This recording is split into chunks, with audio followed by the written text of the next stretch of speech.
And now we're ready to begin. So once again, my name is Mike and I am with ClearAdmit. We are an applicant resource site for those of you who are going off to business school or planning to go off to business school. There are a lot of great resources that we can offer on our website, everything from how do you even start an application to researching your top schools to getting some really specific advice on your profile and on your application, helping you through the interview process and so on and so forth. If you have not used our site just yet, come check us out. A lot of those resources are free to browse, free to use. So clearadmit.com, and we'll send you our link as well at the end of this session. But enough about us. Tonight is all about paying for business school or paying for school in general, really.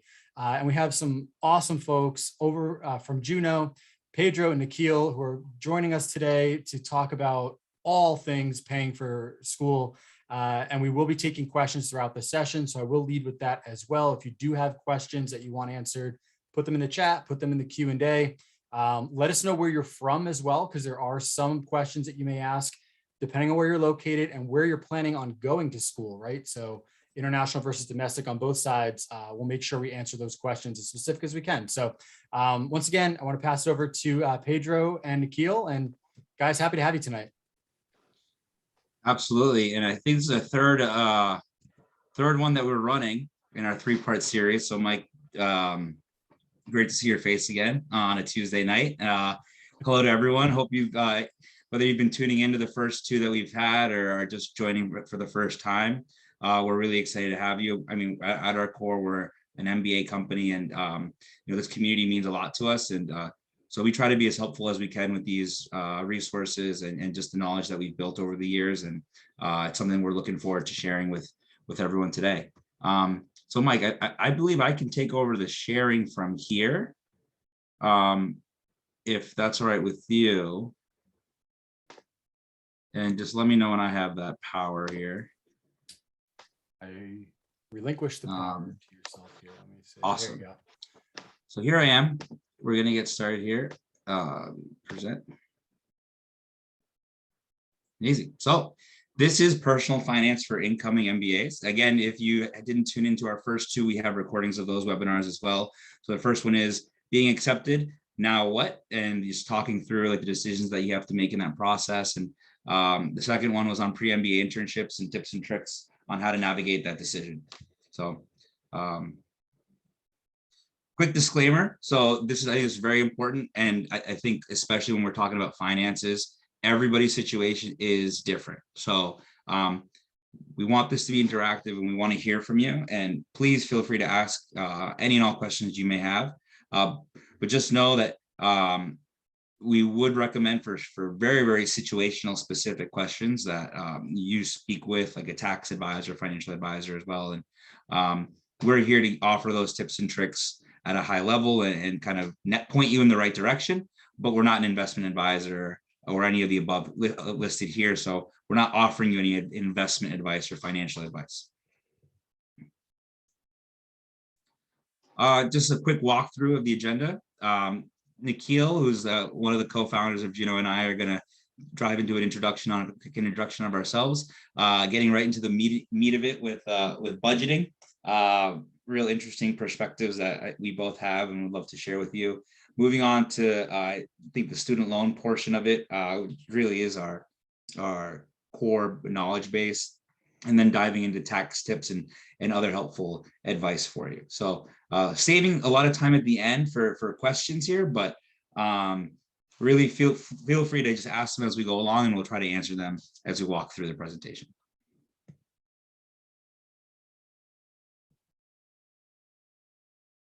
All right, so when we get into it, hi everyone, my name is Pedro Russell. So I am a class of 2024 Sloaney, accepted to business school last year, ended up deferring to stay at Juno.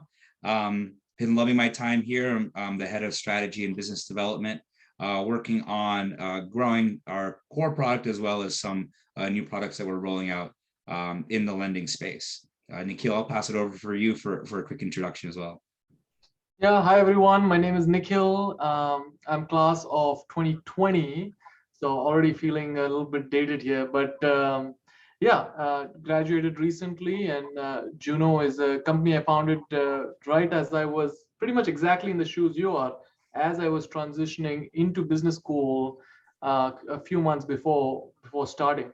So it's here as a resource to help MBA students get essentially cheaper student loans, lower interest rates on their student loans.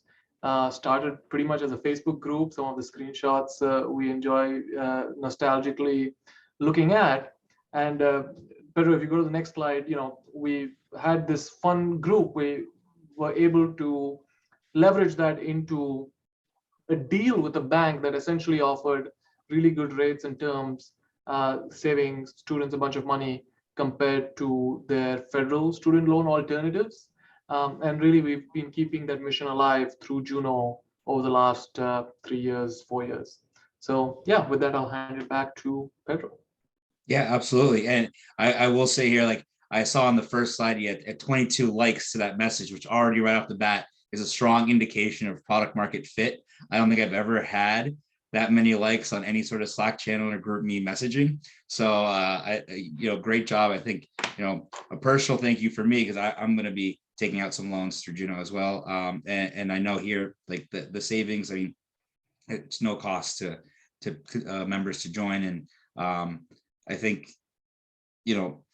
the last thing we'll speak on this, and I promise we'll get to it, is, we are the most popular private loan option for MBA students. So between 25 and 50% of penetration across the top 25 MBA programs, it's quite significant. So you are our community, and we are very, very excited to partner with you. Diving into the meat of it here. So on the budgeting side,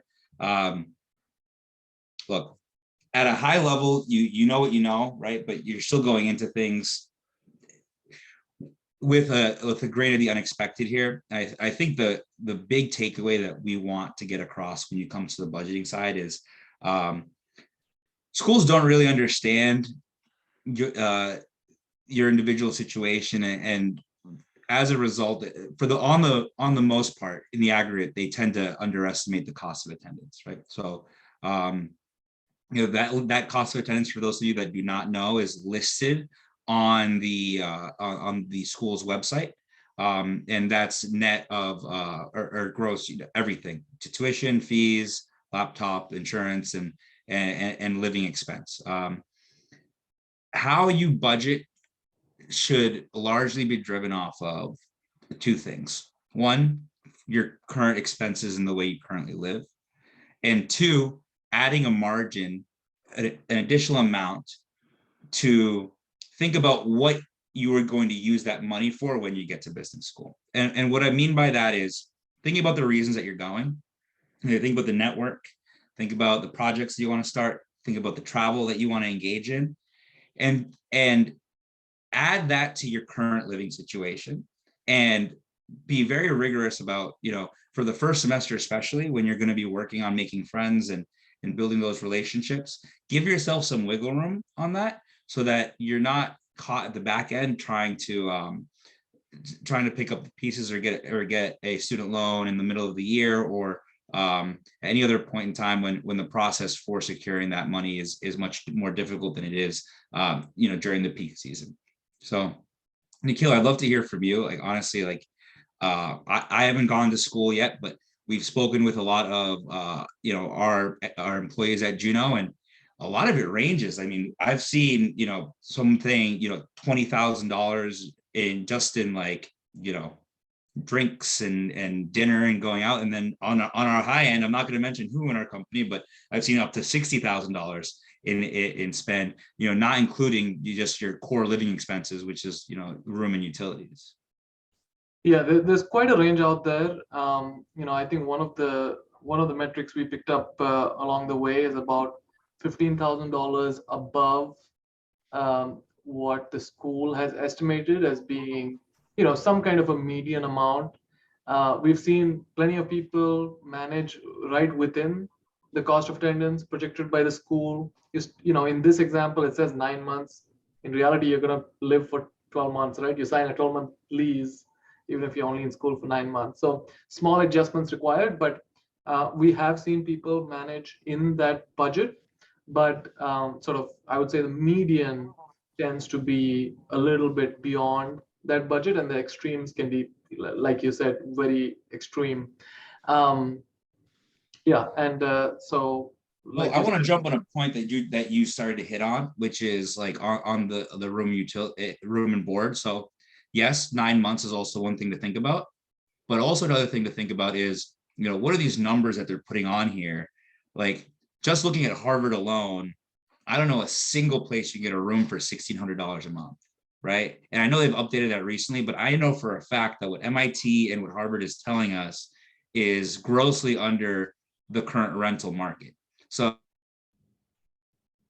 don't take this at face value. Definitely do your own research. And then on top of that research, we do suggest adding that extra amount, because here's the other reason. When you look at your 2 years at business school, right, a lot of that travel and a lot of those expenses happens at the front end, right? Your first 3 months where you're getting used to, moving in and meeting new people, going on a lot of trips. And then, experiences do vary, but what I've seen so far with my would-be classmates at Sloan is the travel tends to taper off a little bit. People focus on finals, and then you're moving from like trying to do as many trips as possible to doing the right trips with the friend groups that you've made. And so you start to get a better sense of what that budget looks like as you move into, like your new standard of living and your new reality. Any thoughts there before I move on? Is that accurate with your experience? Yeah, fantastic. Happy to open up the line of questioning. We have a budget framework that we're happy to share with anyone who, please, we'll send out an email after the call with that spreadsheet so people can kind of plug in their own information, and happy to add any value or answer any questions beyond that if there are questions there. So yeah, again, we spent a lot of time. Here's the link. We can share this out. Is the estimate. It's the calculator. It says here, Nikhil, your cushion was 30K. I think, that will also vary for people as well. But, by and large, I think the key takeaway is do your own research, plan for more than you need, and try not to worry about it. All right, let's do, this is the fun question for me. So how many trips do you actually go on? So I think we've pooled a lot of people at Juno. I think Chris, our other co-founder, was pretty much going on a trip every single weekend. And we have Nicolas on the complete opposite end, who went to school during COVID and really didn't go on many his second year. So I think it depends on your personal situation as well. Another thought though to add on trips again is plan for one or two more than you think you might want to go on. And the reason for that is like the trip experience at an MBA is very unique from any other experience you're going to have in your entire life, right? And the reason for that is, you're not going through, a travel agency with a small group, and you're going with someone, a local person who is trying to show you their part of their country, and more likely than not has access to a lot of really amazing things in that part of the world and unique experiences that you just wouldn't get if you book through a travel agent or even if you go through the treks that the school provides. So here's a list. I know it's incredibly wide, but I would hone in on the number that you're thinking of and give yourself a cushion, especially in the first semester. Another good tip is incorporating these trips on a month-to-month budget that we have available. So actually looking at your cash flow as opposed to just looking at your starting expense and ending balance, because trips are within a fixed timeline. So you do want to understand that, like, okay, if you front load all of your trips and you're expecting cash to come in later through an internship or a recurring job that you might have, like a teaching assistant position or a research assistant position at a school, you don't want to get stuck in a situation where you're front loading all of your expenses and not managing your cash flow. Yeah.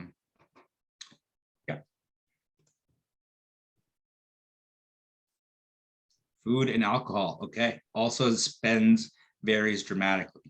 I think the thing to key on for me personally is thinking about your habits and also thinking about how time bound you will be.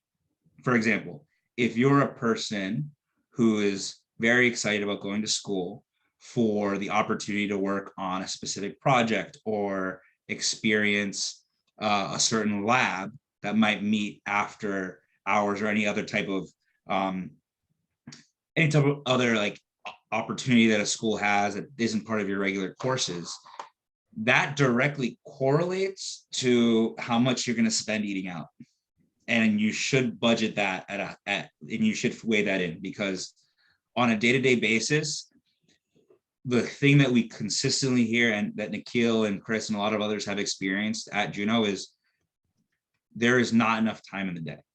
So thinking about your time holistically, and if you like take a microcosm of your day and say, look, on an average day, what am I going to be spending it on? And you might not have the answer, but you should have an idea of, look, am I going to be incredibly social and active, which could mean you host dinner parties, which actually could lower the amount that you're spending?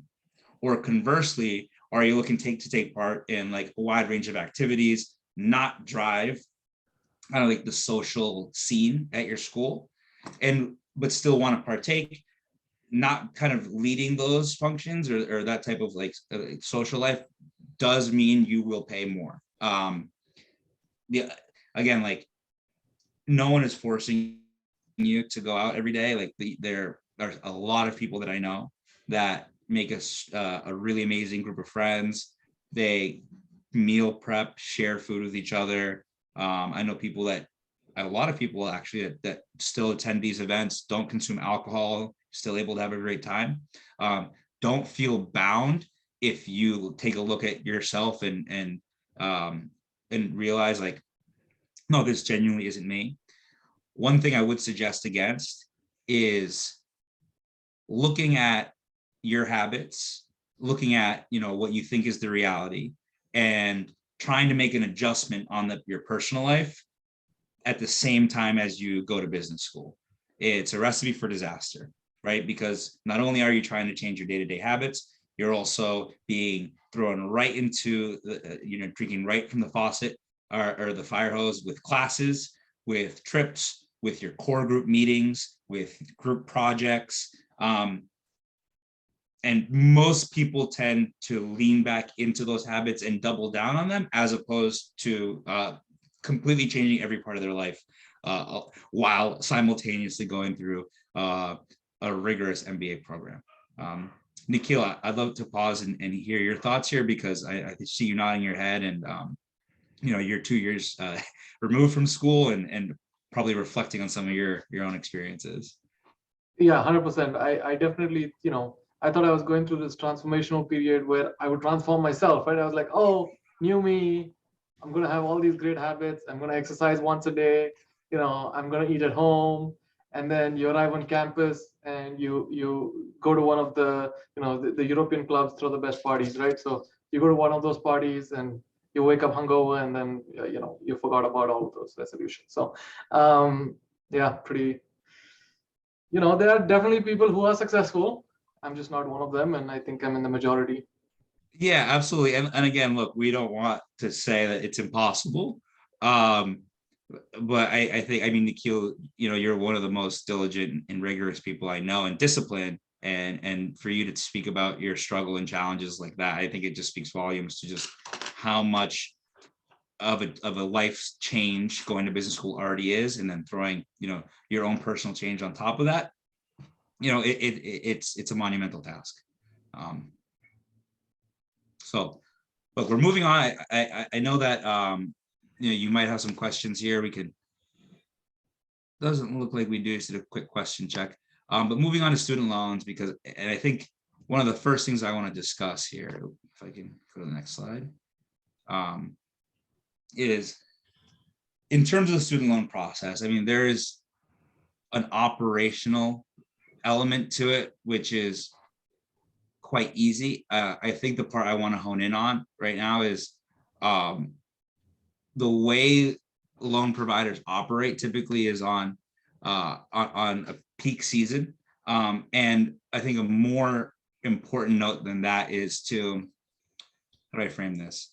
So you've been asked to, you can only borrow up to the cost of attendance at a school, right? And the question that the problem that we've posed for you is, needing to borrow more in some cases than the cost for attendance, right? So how do you manage that? Well, looking at over the summer, when you're determining how much you borrow, don't just think about it from that 1 year perspective. Think about it during your entire time at school, right? So if there is some wiggle room from cash, savings, retirement investments, but you think that may run out in year 2, well, you can still use that money that you have in year 1. Maybe you're right and you roll it over to year 2, but maybe you use it all up. And next year you start full slate with another cost of attendance to work with, that will make it easier for you to manage, right? You can always pay back these loans quicker. It's much, much harder to try to take out more money in the middle of the semester. So it is possible, and you can adjust your loan amount and apply. We're not saying you can't, but the key is it is off peak season. It's more difficult to secure these loans, and in some cases, if you're not able to secure more student lending, you have to go and apply for private loans or other ones with much higher interest rates. So Nikhil, I'll pause for you. Yeah, I'll just share that the main challenges are almost similar to the one we shared earlier, which is just time, right? Like it sounds like a 10-15 minute process, and in reality is, but sometimes it just, it's a little bit more difficult to create the time in the middle of the season. It's nice to get it all the way just before the school year starts. Yeah. And Pedro, just to throw another thought out here, right? Because I heard you mention the 2 year kind of estimation, right? Because a lot of things people don't consider are how much some of these costs may increase year over year. Not to bring up the dirty word inflation, but things are costing more this year than they did last year for folks that are in a 2 year program right now. So overestimating can help you with some of those kind of really unknown costs, things that are just going to change. Your rent may go up in year 2. Restaurants may increase more. You may decide to do way more trips. So yeah, I think this is a great point, and people need to consider, even though you're looking at tuition on a 1 year basis at a lot of these schools, it probably will be going up in year 2. So always make sure you're considering that kind of stuff, not just the tuition rates, but all the other factors that can go up year over year. Well, Mike, there's another cost, right, that we've been tracking very, very closely. And again, not investment or financial advice, just a hypothesis and reading the news that we see in the marketplace, and that's interest rates. So when you look at your total cost of attendance and like your total cost of your student loan, interest rate plays a really strong part of that. And you may think, look, if I borrow more, I have a higher principal, I'm paying more interest, that's the risk. And we absolutely want to address that and not pretend that that's not true. So think about that as well. If you really need to be diligent down to the last dollar, absolutely. Borrowing as little as you can over as many periods of your time, purely from a financial perspective with no other externalities, makes financial sense. However, the externalities that we're looking at that we mentioned, because they're very real and do impact, are the ones that we've mentioned before, and as well as interest rates, right? So when you see rising interest rates, your cost of borrowing is much higher, or depending on what that rate could be. And especially for variable rates, if you take out a variable rate now, you're still exposed to that interest rate hike.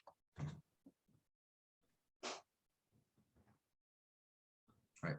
So here's a point that I want to discuss and maybe provide like some tips here. So again, the cost of attendance is the max that you're able to borrow. Now, this is something that you could and potentially should negotiate or more explain to your financial aid office about your current situation.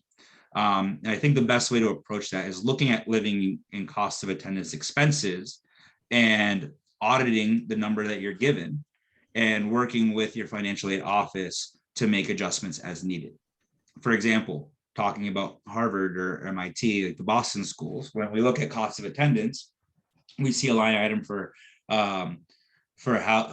housing and utilities. Now, if you go back to MIT and say, look, I live with a family, or I need a certain living situation, or this is what the market is telling me, you can request a change or an exception to be made to your financial aid cost, to the cost of attendance from the financial aid office. And they may grant that. Now, I think it's asking for line item changes is different than asking for, hey, look, I have a lavish or unique lifestyle, and you factored in too little for just living expenses. Like I don't, that's not directly related to education, but housing may be. So that's kind of our perspective on that, and definitely this is not a fixed number, and could be a way to increase the amount you're able to borrow.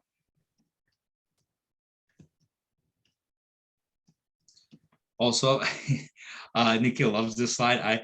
I haven't gone through it yet, so I'm a bit more stressed than the post grads are. But I mean, what I keep hearing, and what I will also share with you, is that taking out these large loan amounts is not unusual. It's not uncommon for students to graduate with six-figure debt.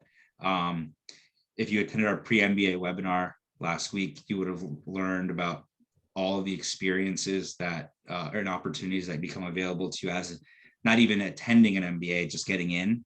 And it's very real. Like the job report, I think the most recent job report from Stanford put median salary at $200,000. I know this median salary at Sloan is $150,000, and that's not including stock options. That's not including your signing bonus. And you're lucky to be on this call, I think.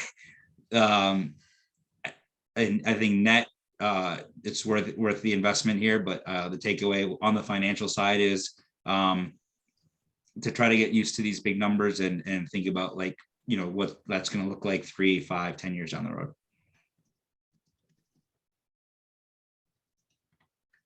All right. Again, not financial advice here, but the way we look at selling stocks is, and understanding people's different realities is,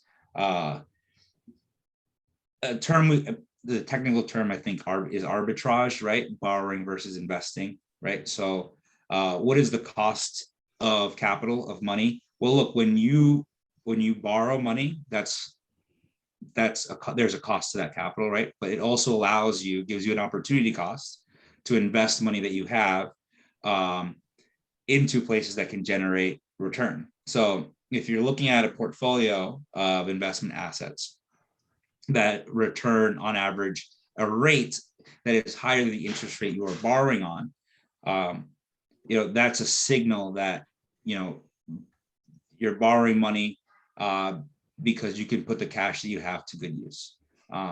Also, factoring in the taxable events, if you do end up liquidating your stocks, that reduces the cost or the realized gains versus unrealized gains. So it's a bit technical, but what you have on paper is not the actual amount that you will end up having in your pocket. You must reduce anywhere between 25, I believe, and 40% of your of the gains on the assets that you've earned, depending on if they're short term or they're held in the short term or in the long term.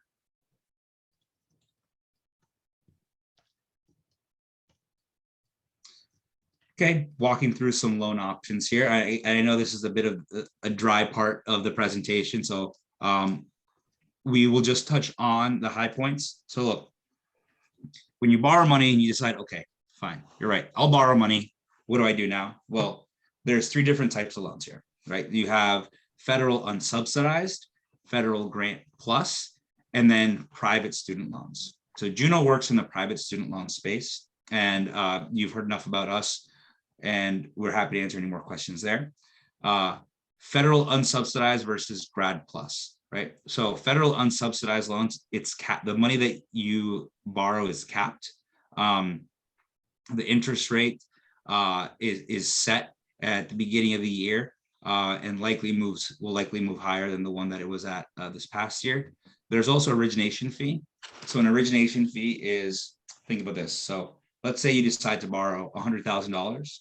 Your origination fee, listed at 1.08%, which is what it was last year, will mean that you will pay $1,080 on that $100,000 that you've borrowed.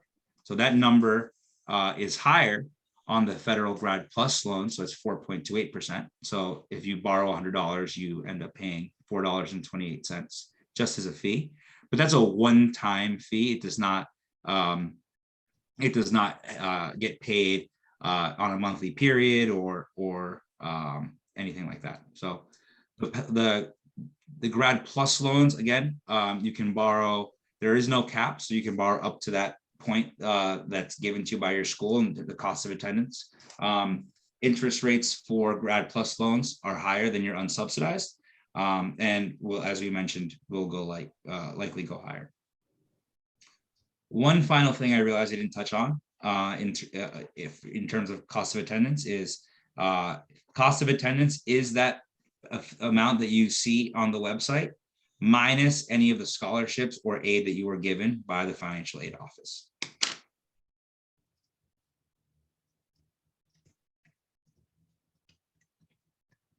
So which option to select? Again, we don't want to push you one way or another. We want to give you the advice and help you make your own decision, right? There are benefits to spreading your loan between federal and private, especially if you are risk averse and are looking at the benefits that come from federal loans that you are not given with private student loans. That being, public service loan forgiveness, or the ability to pay down these loans at a different schedule, or even defer loans if you decide to return to school, or apply for forbearance should unforeseen circumstances arise, right? You are paying, just know that you are paying for those. If they're not things that are given to you for free, that cost is built into the interest rates. Private loans are more competitive from a cost perspective because they do not offer those benefits, right? So if you, again, these are just two circumstances, right? If you're thinking about your career and you want to be very aggressive with your pay down and you're very confident in, the path you're going to take, the income you're going to receive, you might want to opt for private student loans solely because that allows you to be more aggressive with your pay downs and borrow at a lower rate overall. If there's some uncertainty, either doing a mix or federal could make sense. There's always the option to refinance when you're in a more stable position. So again, happy to answer any questions or dive into more scenarios if it's helpful, but the most important thing is to kind of consider the options and trade-offs between the two.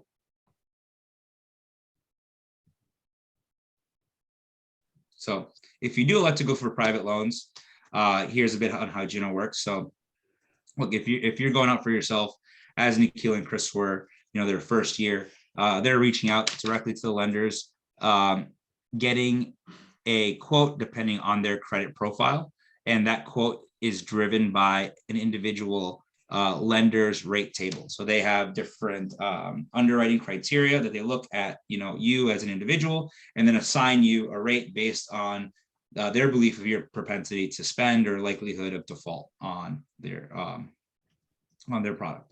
So what that does is it removes a lot of the free market component to student lending because you're an individual going and it's very customized. It's a more customized process than just going and trying to buy, a pair of socks at Marshall's, right? Or TJ Maxx. So how do we take back some of that power, well, you go through Juno. So the way, what you would do is you would partner up with the other people on this call and you'd say, okay, we're going to go look for a loan together.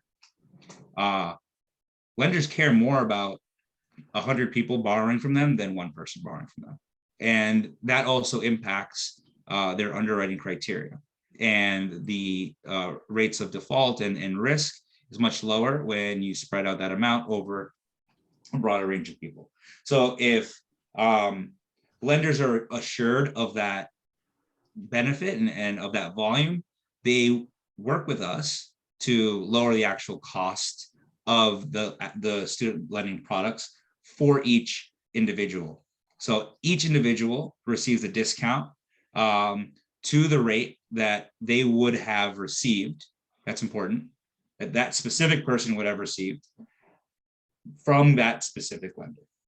So if you were on a certain rate, let's say you were going to pay 4% through, the Bank of Boston, with going through Juno, you wouldn't pay 3.5%, as an example. On average, we save people about 1.6% on their student loans for our MBA product. And that number has grown over the years. Nikhil, I'll pause here because I know this is the thing that you've built from the ground up, and if there's anything that you want to say that I mischaracterized or anything to add here, please feel free. Yeah, no, it's like the Costco of student loans. Basically, everyone comes, we put everyone in a negotiation group, we go to all these lenders, get them to bid for our collective business, and in the process, we're really solving for two metrics, right? Number one is the percentage of the group that's better off with this deal than any option available in the market, and the dollar average savings per member of everyone in the group, right? So those two numbers are sort of our North Star metrics at Juno, and those are the deals we bring forward. In the end, it's just an option. There's no obligation to take it, anything. You check it out. If it's your best option, which almost always it is, you use it. If it's not your best option, no harm. And in fact, I think we have a guarantee program, which essentially makes sure that there's no chance that it's not your best option. So just to recap there, right? It's free to sign up, and you don't have to take the deal if somehow, which it never wouldn't fit your profile, right? So free to sign up. We always say to all the folks on our site, and this is why we love working with Juno, there's almost no reason to not put your name in the pool to see what that rate is, especially with this line right here, lowest student loan rate guarantee.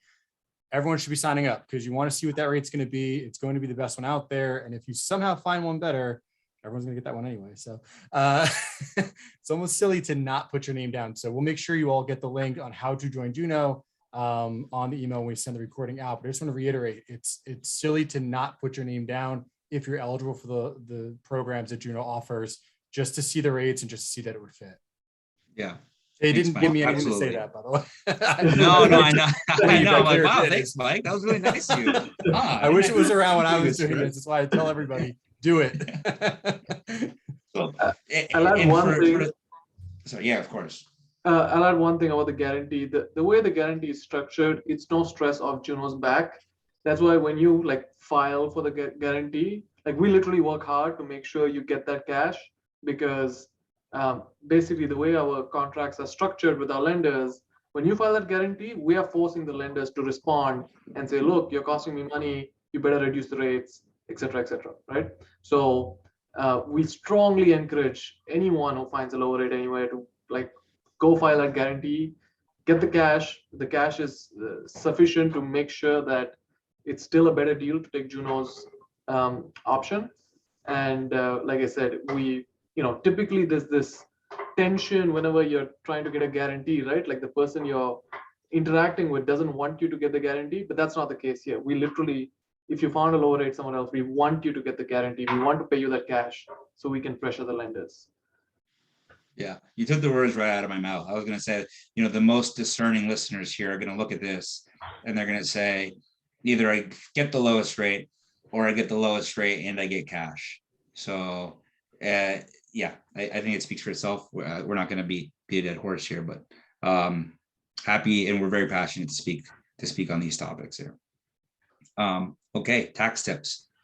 Again, these are things that you should consult with a tax advisor because they will vary state by state. These are hacks that we found to be helpful. These hacks could save you thousands of dollars. The earlier you take advantage of them, the more money you could potentially save. But again, the specific rules and regulations governing these vary between state by state and person by person, right?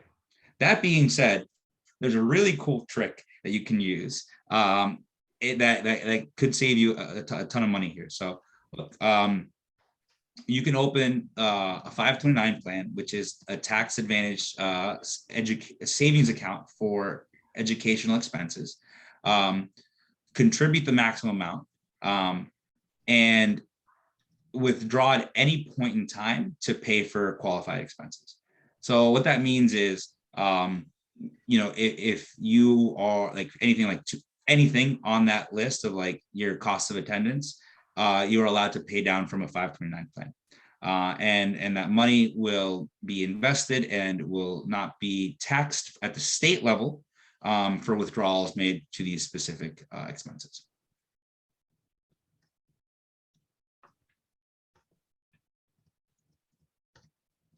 Again here, tips and tricks on your 401k. Look, there's two choices. So 401k tax savings account, you have the option to roll it over to a new employer's plan. The benefit is it just sits there. It's something you have to do. You have the option again to consolidate things after business school, whereas rolling into your own might give you some more freedom and flexibility to do things on your own. And if you're rolling in a number of investment accounts, you do benefit from consolidating your investments and benefiting there from just the compound rate of return and from your own lack of headache trying to manage separate 401ks, right? So Nikhil, I think you wrote here you chose option B, gave you different access to different investment vehicles. I would say if you're making a choice, make it during the summer. Don't wait until business school to try to do any of this administrative work here. Take that summer to get all the paperwork and these decisions made.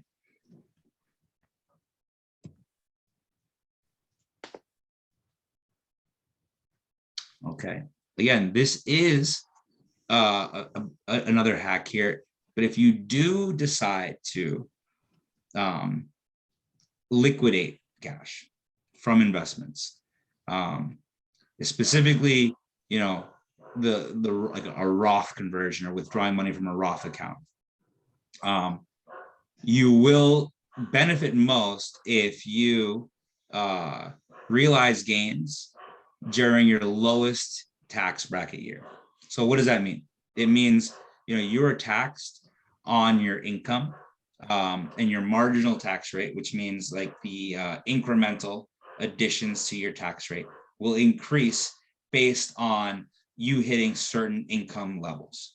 So if you're making $150,000 a year, as you will post MBA, you will pay more in taxes than if you're making $30,000 a year from your MBA internship, and you will be taxed less. So waiting to sell as opposed to just liquidating everything and having cash in hand at the very beginning of your business school experience can and will save you thousands of dollars. A note that you will have to pay cash out of pocket, so you will need to have cash in hand in order to liquidate a Roth during this this gap year period, or I guess rising incoming first, rising second year. Yep.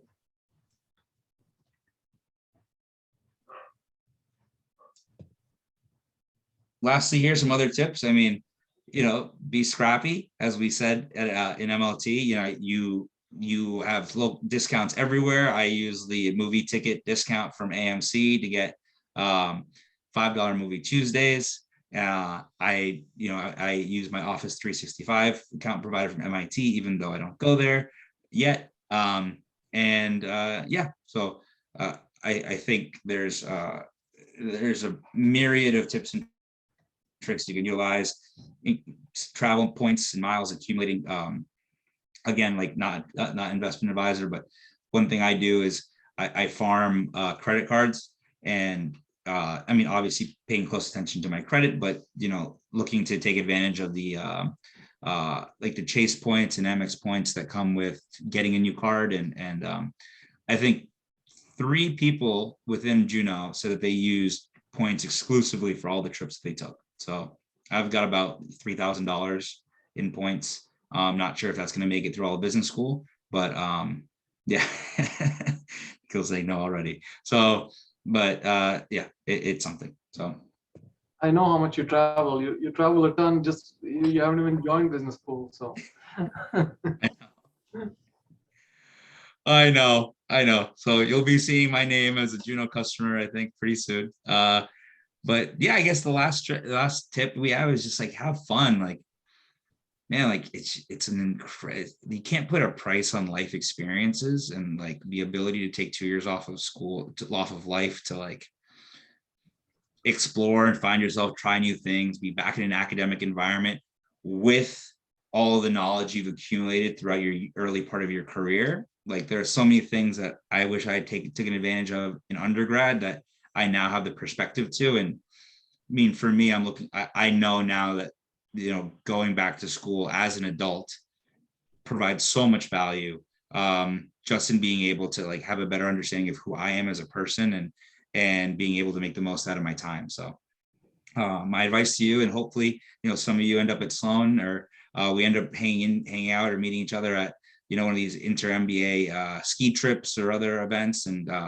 yeah, I look forward to sharing that experience over the next 2 years with everyone.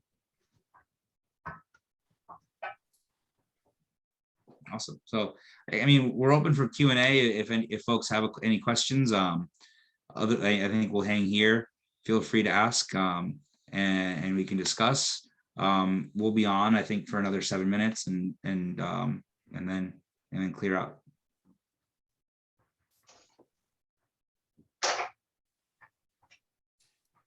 Yeah, I'm looking through some of the pre-submitted questions as well.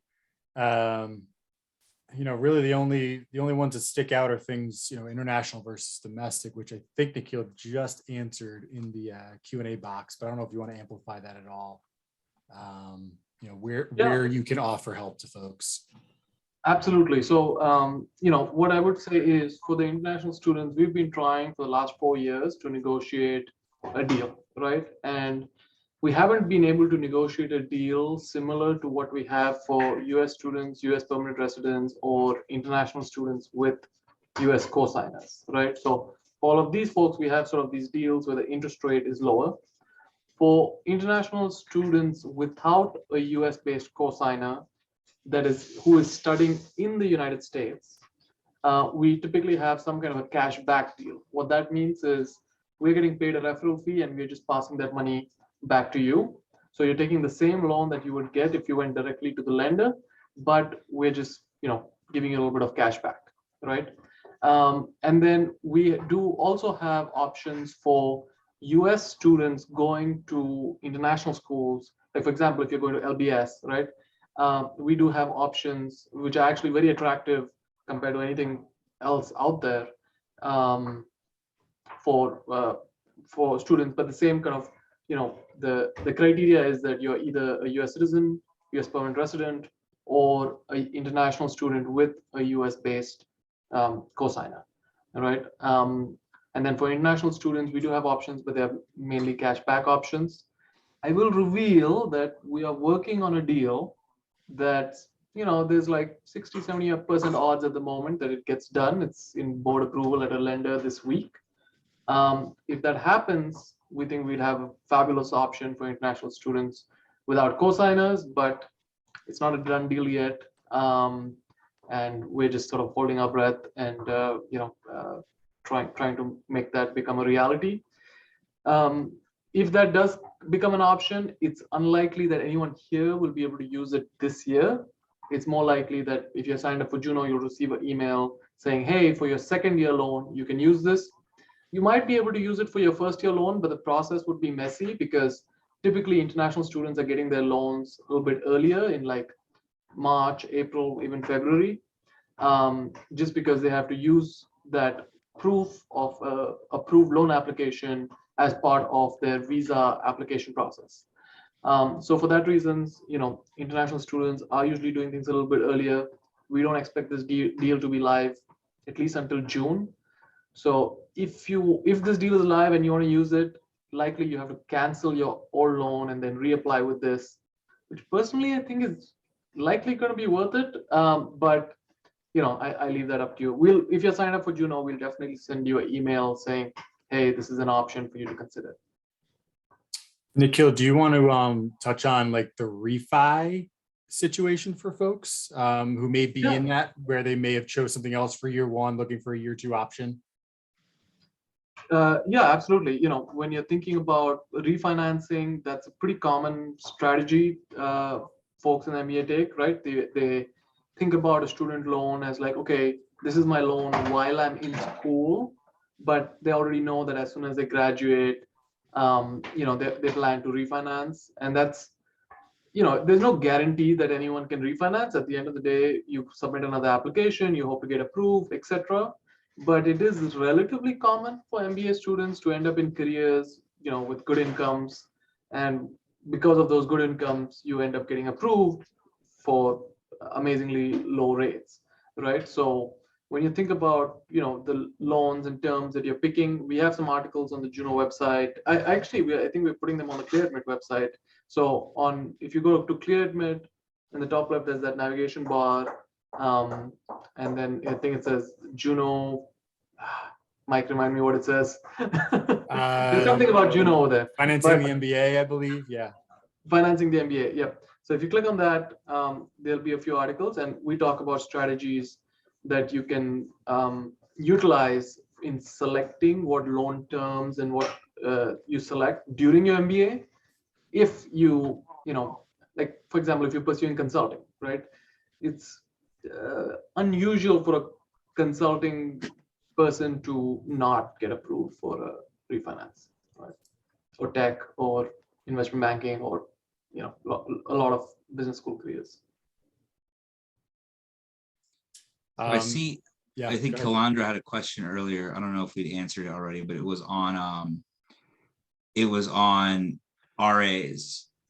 So I do quickly want to address that. And then, there's a few more questions here. We can stay later. I'm happy to.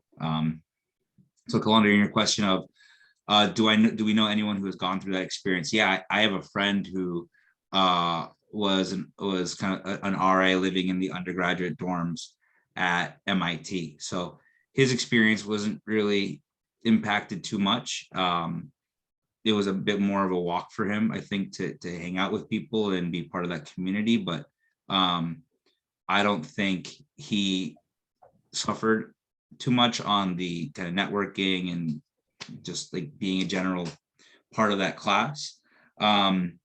I know for Harvard, I don't know if that's an example or more specific, but yes, the campuses are across the street. So like the Harvard undergrad housing is across the street from the MBA housing, but a lot of the HBS housing is also across the street. So in terms of where you'd be living, it actually nets out. I think if your only concern is like missing out on experience as part of the HBS class or as part of your MBA class by being an RA for undergrads, I actually wouldn't worry about it. Because unless you get really unlucky and you're stuck with a dorm full of people who are extraordinarily difficult, I think by and large, I think just from the experiences that I know of, it was a great opportunity. And my friend was an RA for a fraternity. So if there's anyone that's going to be a headache, I think it might be Greek life. And yeah, he said he would do it again in a heartbeat. So I'll just answer a quick question here in the Q&A. Pedro.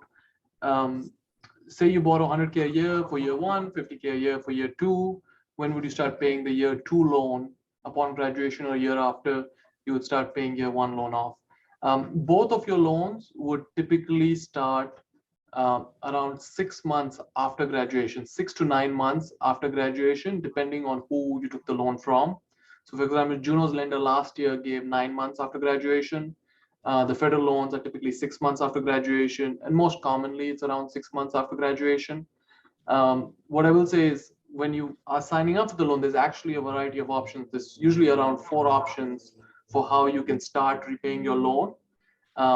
And typically what you're changing is how much you're paying while you're in school versus how much you're paying after graduation, right? But the most popular option is not to pay much while you're in school and then just to pay everything, around, you start making full payments, principal and interest around 6 to 9 months after graduation. Okay. Nikhil, wondering, I'm curious to hear your experience with your classmates on Calandra's question on internship compensation. Include signing bonuses or not until you, yeah, we don't usually see large signing bonuses for internship compensation.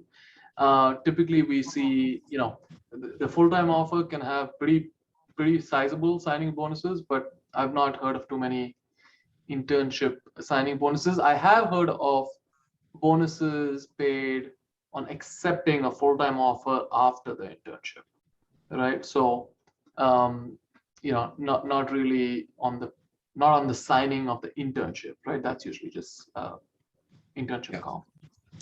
That aligns 100% with my perspective and knowledge.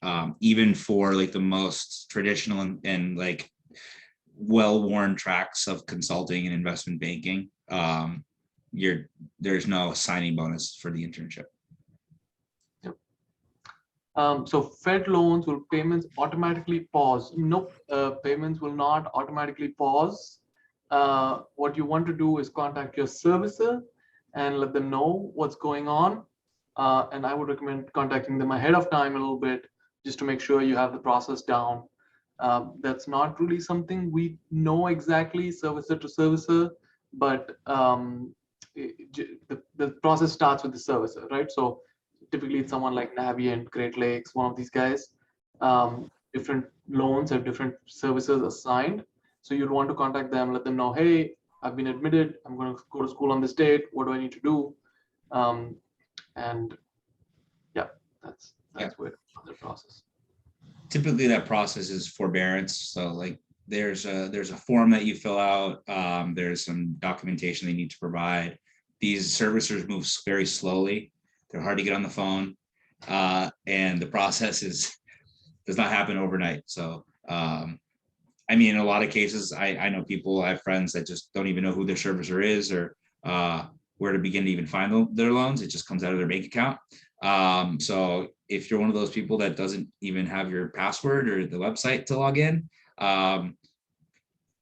it'll take a minimum of 30 days to do that, a minimum. Most likely a few months or 6 to 8 weeks. Yeah, look at your credit report, right? It might provide some helpful tips on who you need to contact. But yeah, if I have a mortgage, does it impact my ability to borrow a student loan? It can. It doesn't rule you out, certainly. There's plenty of people with mortgages who have student loans. But is it a factor in determining your eligibility and the rates you're to receive? Yep. But the other way to think about it is if this is like a primary residence mortgage, right? It probably depends a little bit lender to lender. If you're moving and if this is a mortgage that's in the same, like you're going to be living there, it's probably viewed a little bit more similarly to rent, which everyone pays. If this is suddenly becoming an income investment property or something like that, and you don't have that income yet, or you don't have a history of that income to prove it, then that might be a little bit more challenging. But in the end, it's your whole credit profile matters. The mortgage is just a part of that. And plenty of people with mortgage get a great student loan. And Juno's deal last year at least had a very very broad eligibility criteria for Juno members. So you'd still be eligible, but you might, in the worst case, you might have a little bit worse of an interest rate. And Juno's deal was also capped. If you like just barely qualified, you'd get a rate that's better than the Grad Plus loan. So, um, you know, uh, I don't know, just random fact, but thought good time to say it. Yeah. LBS deal as a UK citizen, unlikely unless you have a US cosigner. Yeah, sorry about that. If you're a UK citizen, LBS, I would first ask LBS, to be honest. I would ask the LBS financial aid office where the UK citizens are getting their loans from. And if they don't have a good answer, Prodigy is usually the answer when there's not a good answer. I love this last question.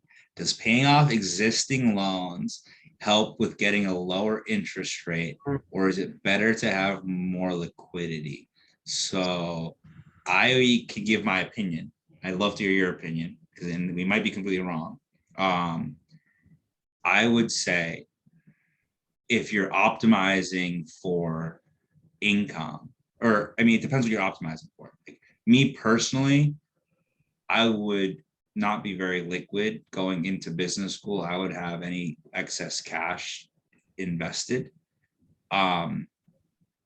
Thinking through the idea that any dollar I have is better spent in the market than paying down debt. So applying that to this logic, like, does it help with getting a lower rate? Maybe. I don't actually know, but I do know that okay, you're nodding your head, but my perspective would be like, having the debt is okay as long as the cash that I have is being invested. So sorry, I'll pause for you. Yeah, no, my answer is about the same, right? If this was my, I can't give any advice, right, for anyone, but for my personal situation, if I was faced with this, wouldn't even think twice, right? I want the cash is king. I'm going to let that student loan ride. Now, if I'm having a problem qualifying for a loan, yeah, maybe I'd pay off the loan, right? But if I don't have a problem qualifying for the loan and it's just a matter of, 25 bips on an interest rate, like, I'm not even thinking twice. I'm going to pay the higher interest rate in exchange for having the liquidity. And I think, the liquidity, when I think of liquidity, there's two kinds of liquidity, right? There's a sort of the investment that Pedro is talking about, but there's also opportunistic liquidity, right? Like, your friend in business school decides to start a hedge fund, and do you want to put 25K into that hedge fund or a VC fund or some other fund, right? Or do you take an entrepreneurship through acquisition class? Pretty much my story, right? I came out of that class and I, suddenly have so many friends who, if they did not have that liquidity, would not be able to go and buy $5 million business and pursue this career trajectory now that they are super excited about. They just would not be able to do it if they didn't have that liquidity. So when cash is king, like, cash is opportunity. That cash you put towards a student loan could very quickly become a huge opportunity cost. Yeah. And in the case of ETA, your whole career cost. So definitely, I personally would skew towards liquidity or, small changes in the interest rate, even 2%. I'd probably I love that. I love that because I think it shows like what like my eyes have started to be open to, like from starting at Juno, like doing a pre-MBA internship, seeing my friends get into schools, and then seeing within 3 months the different things that they're working on. Like if you're looking at your life like an income statement, like business school is here to optimize your top line. Like it's here to optimize like your income, your revenue. Like you're gonna see all these opportunities that you can't even imagine, and be exposed to things that like you just don't know that exist today. So be open to receiving those opportunities as they come. Like it is a guarantee. Like you will go to business school and your perspective on what is achievable in life will change almost instantly. So optimize for that. Like Nikhil said, don't optimize on the basis point thing. Like give yourself as much flexibility as possible to to grow. And wise words. All right. Well, it looks like we wrapped up the questions here, but some really amazing ones. And yeah, I don't want to take up too much of anyone's time. I'm sure most people have already left, but Nikhil, Mike, thank you so much for joining. This is our third in a 3-series installment. We're recording all of these. We're doing another one after round 2. We are open for questions. You can reach out to myself at pedro@joinjuno.com, Nikhil at joinjuno.com. Mike, if you okay, I'm give you Mike at clearadmit.com. Yeah, and if Mike you, at clearadmit.com. if you end up responding back to us, we can reroute as well. So if you don't get all those email addresses down or catch the recording, any of the 3 of us can get to the other 3. So just let us know and we'll make sure we get your question to the right person. Yeah, absolutely. Thank you so much, guys. Have a great rest of your night. Awesome. Thanks, guys. Perfect.